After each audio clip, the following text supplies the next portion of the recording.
Bien-aimé dans le Seigneur, j'aimerais te faire comprendre à travers ce message que le plus important lorsque tu as donné ta vie à Jésus, ce n'est pas de rechercher les biens de cette terre.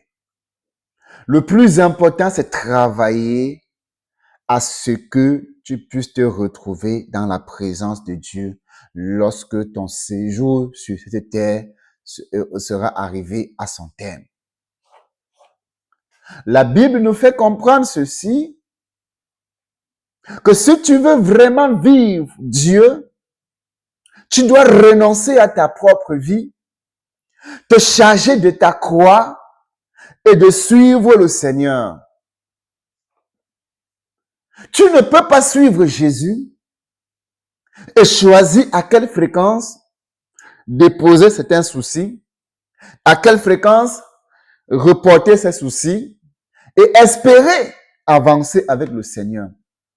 Soit tu te décides maintenant, tu renonces à tout ça et tu suis le Seigneur. Tu ne peux pas faire les deux en même temps. Bien-aimés frères et sœurs, faudrait pas que la mode t'éloigne de l'objectif. Tu as donné ta vie à Jésus parce que tu as pris conscience que tu vivais dans le péché. Tu as reconnu que ta vie était injuste. Et tu as dit, Seigneur, pardonne-moi. Je demande pardon.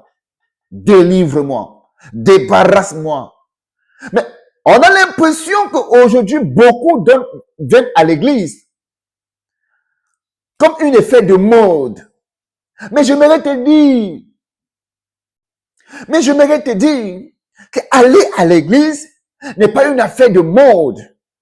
Bien-aimés frères et sœurs, tu peux être à l'église, mais tu rates complètement le paradis. Tu peux être à l'église, mais tu rates le paradis. Tu rates l'enlèvement. Pourquoi? Parce que ton cœur est attaché aux choses de ce monde. Et la Bible nous dit, n'aimez point le monde. Si quelqu'un aime le monde, l'amour du Père n'est point en lui. Mon frère et ma sœur, où comptes-tu réellement aller si Jésus n'est pas au centre de ta vie? Mais je vais te dire la vérité. La vie que tu penses vivre aujourd'hui, ne cessera pas d'être dure envers toi si tu ne reconnais pas que tu es loin de Dieu.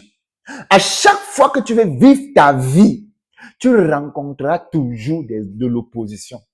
À chaque fois que tu voudras vivre ta vie, tu rencontreras toujours des difficultés. Pourquoi? La vie a des exigences.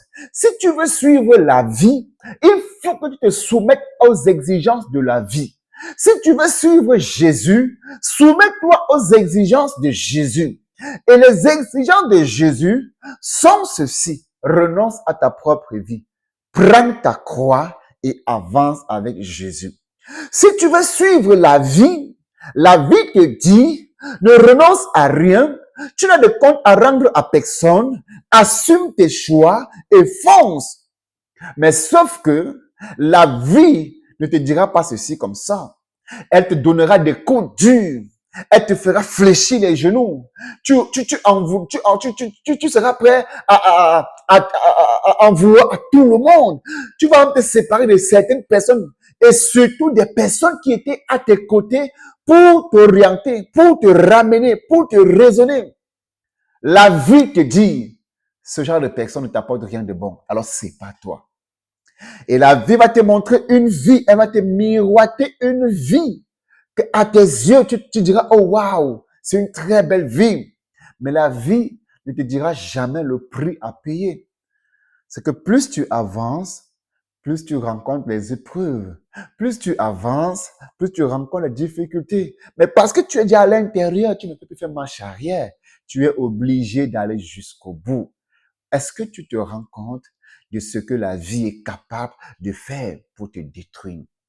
Tu as longtemps mené cette vie. Tu as connu le Seigneur Jésus et tu as vu que c'était bon de suivre Jésus.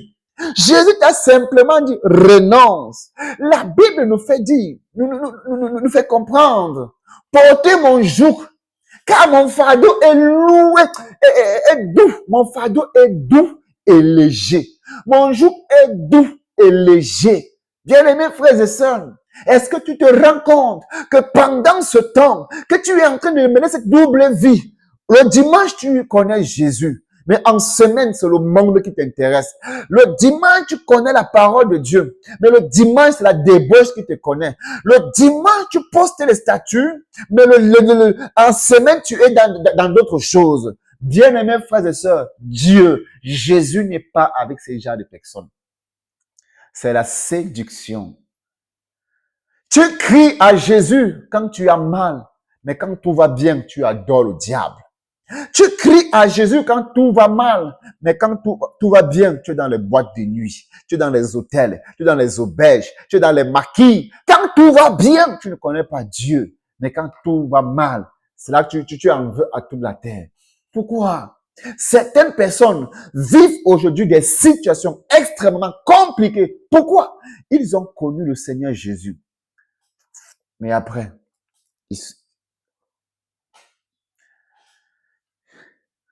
voilà. Bien-aimés frères et sœurs, ne gâche pas ta vie. Ne gâche pas ta vie. Le monde n'a rien à t'offrir. Le monde n'a rien à t'offrir. Ne détruis pas ta vie. Ne gâche pas ta vie, mon frère. Ne gâche pas ta vie. Accepte Jésus. Accepte Jésus. Sors de cette prison. Sors de cette prison où on te fait croire que tu es enfant de Dieu parce que tu es à l'église le dimanche. Mais tu connais ta vie. Dieu connaît ta vie. Bien-aimé, ne détruis pas ta vie. Ne gâche pas ta destinée. Quitte à être seul, mais à être vrai. Quitte à être seul, mais à être sincère. Quitte à être vrai et être authentique. Tu ne peux pas être authentique avec Dieu et Dieu te laisse pleurer injustement. Est-ce que tu comprends? Tôt ou tard, les personnes qui t'ont fait pleurer, et dit tôt ou tard, les personnes qui t'ont fait pleurer vont récolter ce qu'ils ont semé. Ne te dérange pas pour ça. Malheureusement, on a aujourd'hui des pasteurs qui ont complètement perdu la vision de l'éternité. Les pasteurs qui pensent qu'ils ont plus le cœur rempli d'amour que Dieu. Des pasteurs qui vont crier sur la sainteté, la pureté, le péché, mais non, ont perdu la vision de Dieu. Pourquoi? Ils sont arrivés dans une société où, mon ami, tu dois te compromettre, que tu le veux ou pas, tu dois te compromettre. C'est pourquoi, frère, que de vivre une telle foi, je préfère encore rentrer dans mon village, faire le cacao. Ça dit quoi? Me laver même à la source, tu comprends? Manquer d'électricité. C'est-à-dire, je préfère 1000 fois encore aujourd'hui retourner dans ma cabane, me contenter de la chasse et de la cueillette pour vivre et être en paix avec Dieu et être en paix avec moi-même. Jésus n'est pas venu me rendre milliardaire. Jésus est venu me préparer pour l'éternité avec Dieu dans la gloire. Bien-aimés frères et sœurs, lorsque la Bible te dit que les pavés du ciel sont faits en or, il faut être stupide pour penser que je vais courir après les biens de cette terre. Vanité de vanité, tout est vanité. Ce genre de message ne passe pas aux incrédules.